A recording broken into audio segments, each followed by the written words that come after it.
don't get distracted by that stuff. Whatever your role is, wherever you sit in the sector, this stuff's important. You're going to get the headline stuff around personal finances, but from a sector point of view, think about it as we've done today. You might look at things like the consumer confidence index and think that feels incredibly far removed from what we do. That's more about supermarkets and department stores and people's sort of Christmas presents and so on. But it's all part of one bigger economic picture, and it's really easy to become jaded and cynical and switch off. And this isn't a party political thing. It's not because they're in power or they're in power. In general terms, I think it's on all of us to keep an eye on these things. And so hopefully we've done our little bit today in making it a bit more digestible and sort of showing how these things sort of knit together within our world. But that's all I would say to people is don't switch off, don't turn a blind eye to these things, because they are hugely important.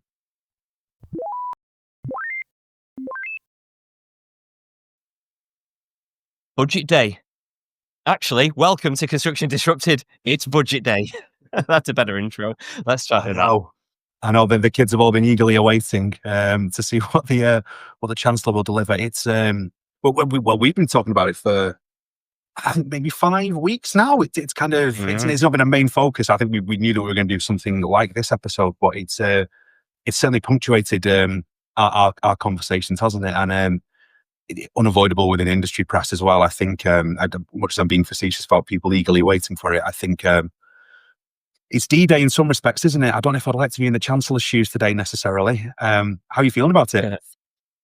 Well, I like to just watch from the side and see what happens.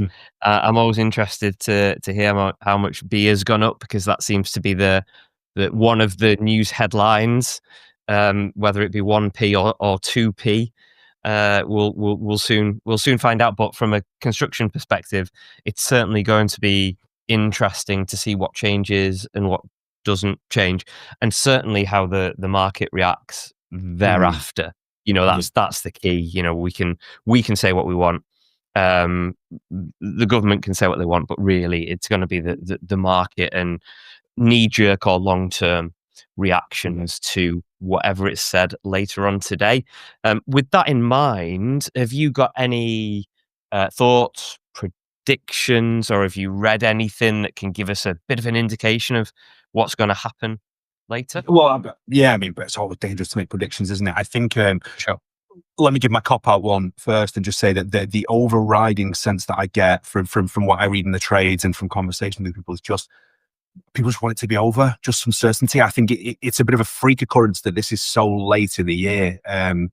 Most autumn statements or budgets that fall this time of year tend to be, the clues in the word autumn tend to be a little bit further forward. So I think it's fair to say, because part of what we'll do today is talk about the economy in more general terms. Our prism is very much focused on construction, but it seems true across the economy that it's just caused a bit of paralysis. And I don't know whether that's just because of how the strong sort of response to the national insurance contribution for employers that changed last time, that people are expecting something similarly big.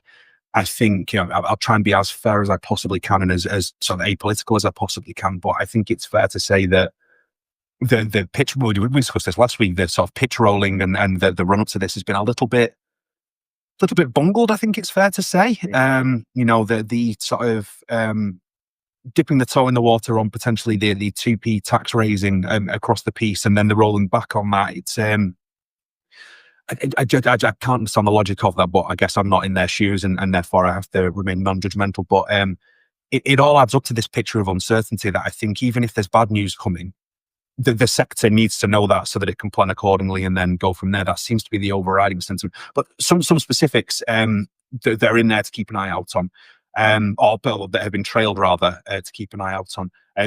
Raising in council tax on the highest value properties. So it seems that there's going to be a lot of sort of what people describe as Robin Hood taxes within this. Obviously, within the wider kind of offer. Things like the rolling back of the 2-child benefit cap, for instance, that's going to be funded, it seems like, through tax on the wealthiest and some of their assets. So in our world, that's going to be housing. So homes worth 2 million or more.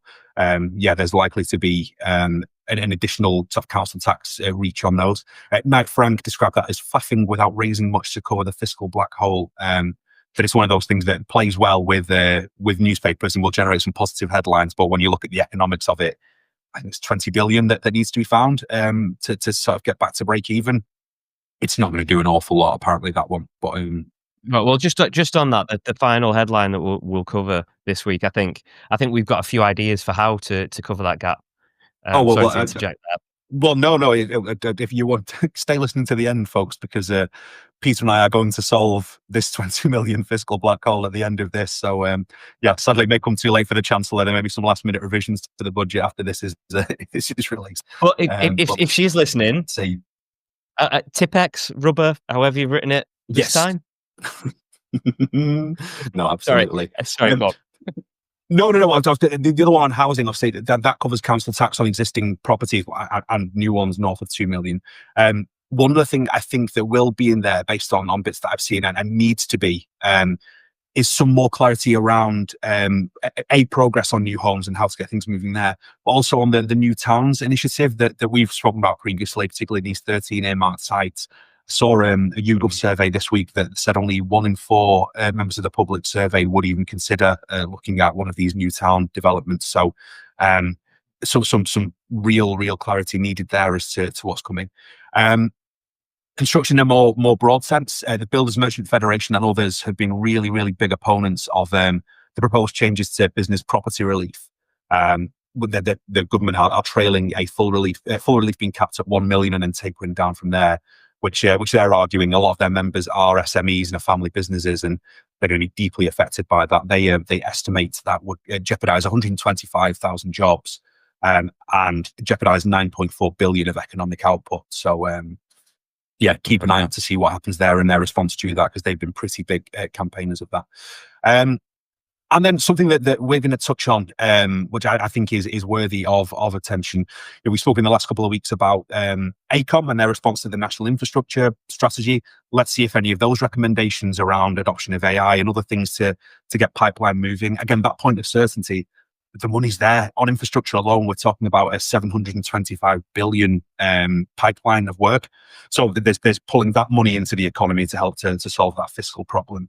But as we've spoken about previously, Peter, the other economic drivers that happen around that, homes that are built around the infrastructure that's created, and the jobs, the money people earn from those jobs that then gets reinvested back into the economy. There's a much bigger win there. So let's see what plans they've got to get any of that moving. But can't do it without planners. And apparently one of the things that will be in there is 48 million to recruit 350 new planners, which are massively needed. There's surveys from the likes of RICS and the Royal Town Planning Institute that are dire in terms of numbers of people looking to leave sector, numbers of people that are set for retirement, etc.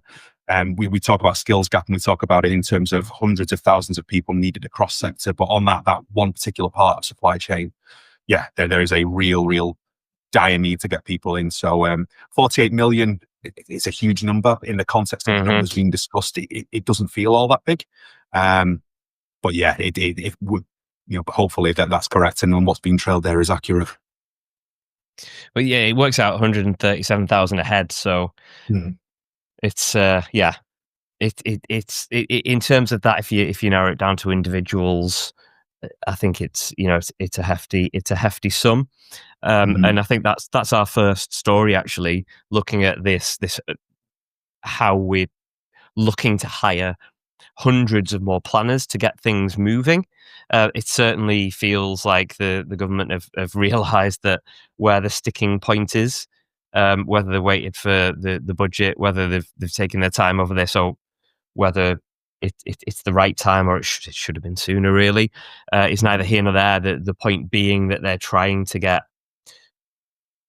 to coin a phrase, more spades in the ground. It can only be a good thing. And then if we look back to previous episode 92, and possibly 91, where we were talking about new recruits into the industry, and you so eloquently put, or manage to solve all our construction industry problems in one monologue.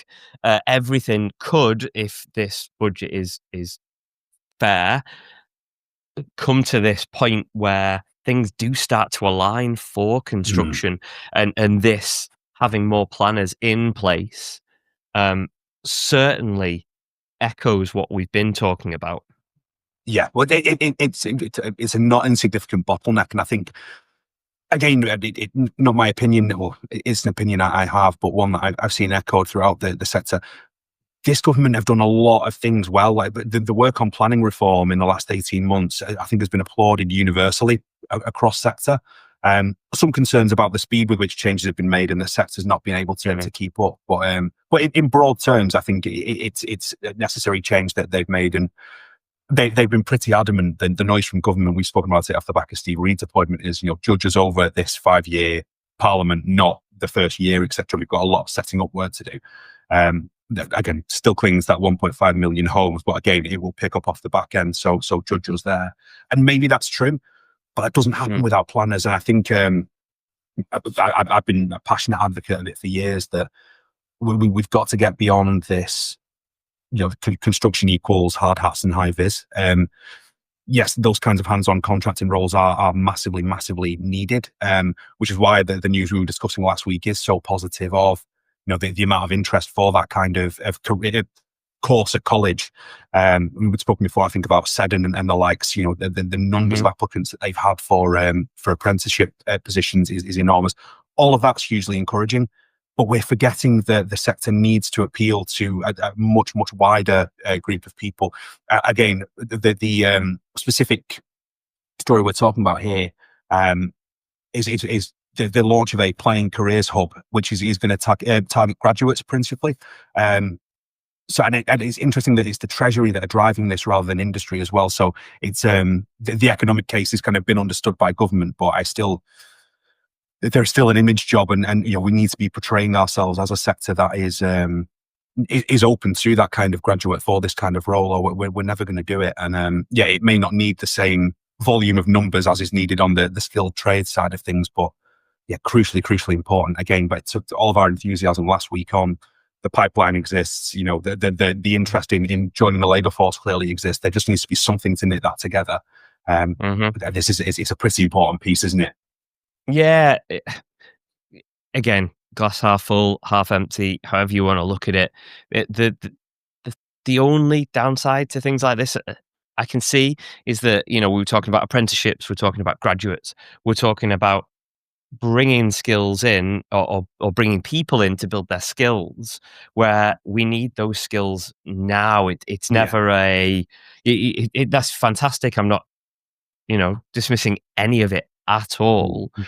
But the point being that these graduates, undergraduates, these apprentices, they're not going to be ready, for want of a better word, for a number of years or at least months to develop any type of skill that's going to help the industry move on.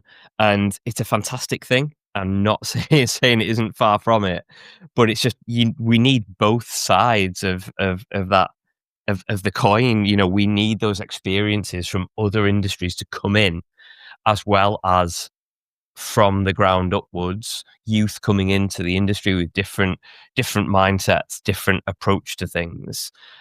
You need both. And it'd be great to see something that is bringing skills from other industries into construction as well.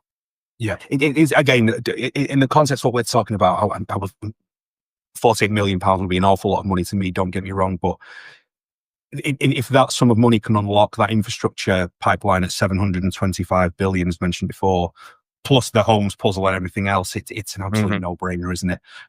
Just for context, a couple of bits to touch on before we wrap on this particular piece. Piece of research recently promoted by the Royal Town Planning Institute on planners that are their members. 66% of public sector planners say their teams lack the capacity to meet demand. So again, if we're talking about bottlenecks, that sounds pretty severe. Bearing in mind, again, when we've discussed this, that the dam hasn't burst yet on all that demand. It doesn't feel like the sector is moving anything like full capacity. So if we're struggling now, we really need to correct this sooner rather than later. 58% report being overstretched frequently or all of the time in their roles. And the most worrying one for me, and when we've spoken before about RICS, I think issued a survey a couple of years back on the average age profile of their member being north of 55 now and rising. And we know we have an aging workforce with an aging population. But 20% of planners, so 1 in 5, said they plan to leave the profession in the next 3 years. So you have those shortages now that are causing problems. It's only going one way. So yeah, for 48 million, it seems like a pretty decent investment. The other thing you mentioned on sort of people joining the sector, one thing that again, it's a slight plug because we were involved in the consultation on this, but the Centre for Social Justice have just launched a new report on skills within the sector called Skills to Build. It's a monster of a thing with 20 odd different recommendations for government, but that is one of theirs on the teaching side of things, and on the skill side of things is how do we. Well, there are several mechanisms that they recommend to incentivize people to move across from other sectors where they've done their graduate learning, and there are transferable skills that would suit. And then planning gets, as you can imagine, a lot of reference within there as well. So yeah, highly recommend people pull through that because there's lots to take away. Absolutely. So let's move the conversation on or backwards even to the budget. Lo and behold, and I suppose this is more of a general point, and this is from an article in Marketing Week. Lo and behold, 2 marketers talking about an article in Marketing Week. Go figure. But this is about consumer confidence dropping ahead of this budget. Yeah, but perhaps not hugely surprising, but it feels like, oh, this isn't quite our world. This is a much more broad thing, but it touches on our world pretty quickly. But yeah, the Consumer Confidence Index is something that is it's tracked year round on an ongoing basis. So we've masses of data going back. So we're heading into a key period for retail and consequently a key period for the economy. Doesn't look great at the minute, and I think again the budget is being blamed for that. How late in the year budget is being blamed for that. But the early indicators are not great. So that's fallen to minus 19 this month. Headline figure dropping again since October. And yeah, it's heading into a key period for retail, which really isn't good. Over the past 12 months, it's fluctuated between minus 23 and minus 17. So we're in line with that. But yeah, it makes for pretty gloomy reading. One of the things that kind of jumped out to me is that the sharpest fall across all of the various indices that are measured that make up that overall picture of consumer confidence is on it's expensive goods, basically major purchase index, which at this time of year in particular, this is where people buying things as gifts or gifts for self, whatever the case may be. Because this is where it starts to touch on our world, is that's where the sharpest fall has been. So one of the most major purchases that one is ever going to make is their own home, which again explains the gloomy picture within the house building market and everything else. So yeah, not strictly a construction story, but it's something of a canary down the mine to see what's happening. You need the public to feel confident and able to spend in order for that to work its way towards the sector. There's no good us building all of these homes if there isn't demand. We keep talking about a housing shortage, and there absolutely is. But yeah, people need to feel confident enough in their own personal finances to be able to make that investment and make that move, don't they? So it's a bit bleak, I have to be honest. It's not the most fun story in the world, this one. Yeah, I mean, you try and look for the positives, but when you're seeing a decline in confidence over economy and personal finances, it doesn't paint a pretty picture at all. I suppose the one thing I'd say is that there are always shining lights in everything, and I always find it interesting to use your own eyes sometimes on these things. And this is the reverse to what you were saying in terms of considered purchases, and this is more impulse purchases or gearing up for holiday season and gift giving season and things like that. And it's like, if you stand in a high street shopping center, whatever, and you look how busy it is, people aren't aren't shy of spending money this time of year. So it will be fascinating to find out, compared to previous years, how much we are spending. A lot of people might be concerned and they might be skeptical and they might have low confidence, but is that going to stop them spending?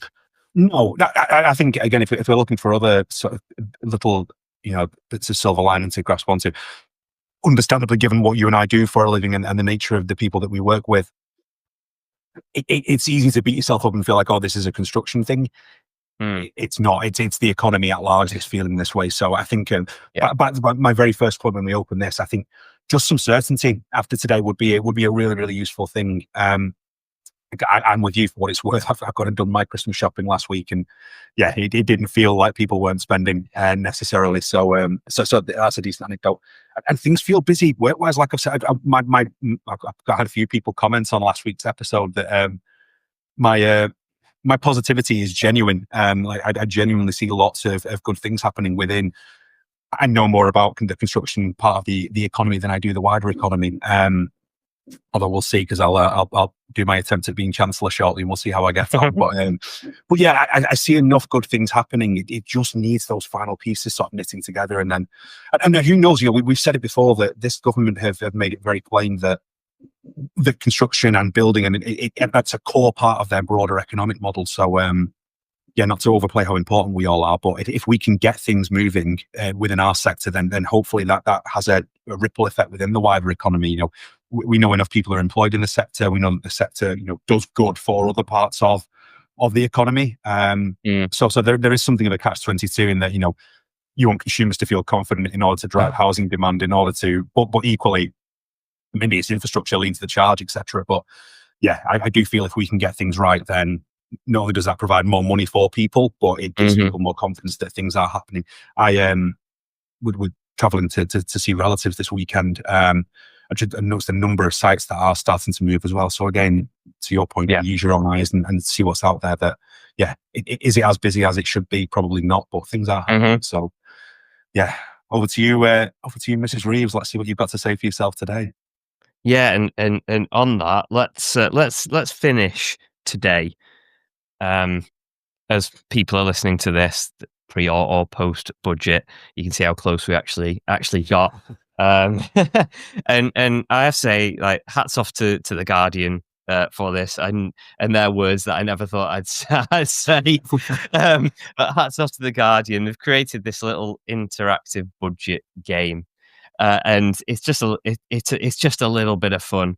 On what is probably going to be an intense day, but the link is in the show notes if you want to play along, and if it's still available after the budget, please do have a look at it, because it's just a bit of fun, like I say. But you get the opportunity to choose your policies and how iron-fisted or relaxed you're going to be, and the outcome shows you whether you've got a shortfall or a surplus in terms of your budget overall, market confidence, and what the polls are actually saying. Is it good, bad, or indifferent? I.e., are you going to keep your job, Mr. or Mrs. Chancellor? So what I'll do, actually, I just want to show people this. So do you just want to start to explain to people your thoughts and what you did on a few various topics and policy choices, and I'll get it up on screen? I will. Well, the couple of things for me to say out of the gate. I really have swung the axe here a little bit, in that, I think that the headline that's been touted in the build up to this is that there's a 20 billion will be more straightforward, a 20 billion black hole that the Chancellor needs to fix before doing anything else, which is where, again, that 2 pence tax increase was trailed and then killed a couple of weeks back. Not only have I managed to close that 20 million black hole, I've then found an additional 29.3 billion surplus on top of that. But apparently, according to this game, the markets like it and the polls like it. So I would keep my job as Chancellor for another couple of weeks. And I've managed to do it without changing the basic rate of income tax or the higher rate of income tax. So this Chancellor business seems pretty pretty easy on that basis. Well, yeah, I thought that. So I wasn't a million miles off from you. To be fair, maybe we could do this as a collaborative effort, joint party kind of thing. Well, there Don't you know if go. anyone's thought of that. How did that work? How's that worked in government? Yeah, Um, yeah, I'll get back to you on that. Yeah, it's there's not much in there. It's just a little bit of fun, isn't it? There's not much in there from a no. direct construction point of view, but for anyone listening that is an employer, for example, I know that the sector is 99% of the sector is SMEs, so there will be lots of people that are either direct employers or involved in that sort of thing. There's a fair bit from a general point of view. So, as I say on mine, the two big ones I've been able to leave alone and still find these savings. I froze the personal tax threshold. I reversed the 2 pence cut to the employers' national insurance contributions, which again, as they say, undoing that wouldn't be a tax increase, right? But that was 10.3 billion. I managed to claw back through that. Nice. I left VAT alone because I thought that would create some negative headlines. Left the rate of company tax again after last time's national insurance stuff. I thought again, I'm not taking a risk on that. Gambling tax. I managed to abandon the 2-child cap. So again, I've cost 3.6 billion and still hit a surplus. Council tax to target property. Looking at bands F2H, as mentioned earlier. So that's put 3.9 billion back in the pot. Closed capital gains loopholes, tax bank profits. I've left pensions alone because I know that's a bad one from a headline point of view to be messing with. I've left electric cars alone because I think we need them. I've left overseas aid alone. I haven't cut the welfare bill, and I haven't frozen public spending. Didn't even have a budget whiskey because I'm going to create an even bigger surplus, Mr. Sumpton, because I'm going to put it out to sponsorship from alcohol brands. I will have a can of your chosen products for a very, very small fee. So yeah, that's where I got to, and on that basis, as I say, the markets were okay, the polls were okay, and I'm sure they wouldn't be in real life, but hey ho, I win the game on that basis. How did you get on? Yeah. Well, very very similar. Yeah, froze spending because I thought, well, we might as well. People spending too much. Let's freeze it. Didn't touch the whiskey. I taxed electric cars, cut overseas aid, keeping it in the country. I taxed bank profits because it's about time. Impose a gambling tax. I think that was more for my dad, to be fair. Stop him spending my inheritance or wasting my inheritance, should I say? Reverse the 2p. Cut national insurance. So very very similar. Didn't touch the two Yeah. biggies like you were saying. The two higher and basic rates of income tax. I had a surplus, a little bit more, couple of billion more than you, but hey, not split hairs. What's a couple of billion between friends, eh? Market absolutely loved me. Unfortunately, I don't think I'm going to be in this position for long. But it was really interesting how we both went about that, and I could swear that you have got a background in PR. The way you were talking about your rationale behind doing some of those things and not doing some of those things, and what the headlines might say. Do you know, it's funny because as kind of just taking an interest in sort of public affairs and politics, that I kind of watch these things and go, oh, stop being so beholden to the newspapers. And then the second that you put this in front of me to make decisions, I'm like, oh, that's going to be a bad headline, isn't it? Leave that alone. You're just so top headline. You're no detail, are you? You need to be on a podcast where we go behind headlines just to get you out of this whole. It's a good idea. I'll make a note. I'll make a note and try and find one. Brilliant. Please don't. And on that note, that brings us very nicely. Again, just a bit of fun, really, but that brings us nicely onto our takeaways for this week. And I think I'll go first. So, again, pre or post budget, whenever you're listening to this and playing that game, it's easy just to tick these things off. Couple of billion here, couple of billion there, but they are hard choices. I mean, I find it hard when I'm in a supermarket and I have to choose from 3 different types of cheeses, let alone whether I'm going to increase income tax or reduce some kind of rate here there. So I don't envy that position. it's always going to get criticism. You're never going to please everybody, but let's just hope at the end of the day that the right outcomes um, are produced from the red box. No, for certain. I think mine, it would just be pay attention. I think sometimes politics, public affairs, if you don't have an interest in this stuff, it can feel not only overwhelming, but it can feel quite dry and quite boring. I think if you don't have an interest to actually sit and watch the budget statement in full and people braying and waving their briefing papers and stuff, it does. I get frustrated with it, and it's something that I take an interest in. But don't get distracted by that stuff. You know, whatever your role is, wherever you sit in the sector, this stuff's important. You're going to get the headline stuff around personal finances, but you know, from a sector point of view, think about it as we've done today. You know, you might look at things like the consumer confidence index and think that feels incredibly far removed from what we do. That's more about supermarkets and department stores and people's sort of Christmas presents and so on. But it's all part of one bigger economic picture, and it's really easy to become jaded and cynical and switch off. But and this isn't a party political thing. It's not because they're in power or they're in power. In general terms, I think it's on all of us to keep an eye on these things. And so hopefully we've done our little bit today in making it a bit more digestible and sort of showing how these things sort of knit together within our world. But yeah, that's all I would say to people is yeah, don't switch off, don't turn a blind eye to these things, because they are hugely important. Fantastic. Great way to end, and really poignant, I think. So good luck, everyone. And we'll be back. we'll be back next week for our first, it's not a Christmas episode, but it's the first episode in December. I know. How's Can that you believe happened? it? I know. It's so cliche. It happens every year, but yeah, it has surprised me this time. Yeah. Okay. Right. Nice one. Well, I'll see you in December then. You will indeed. Cheers, Peter.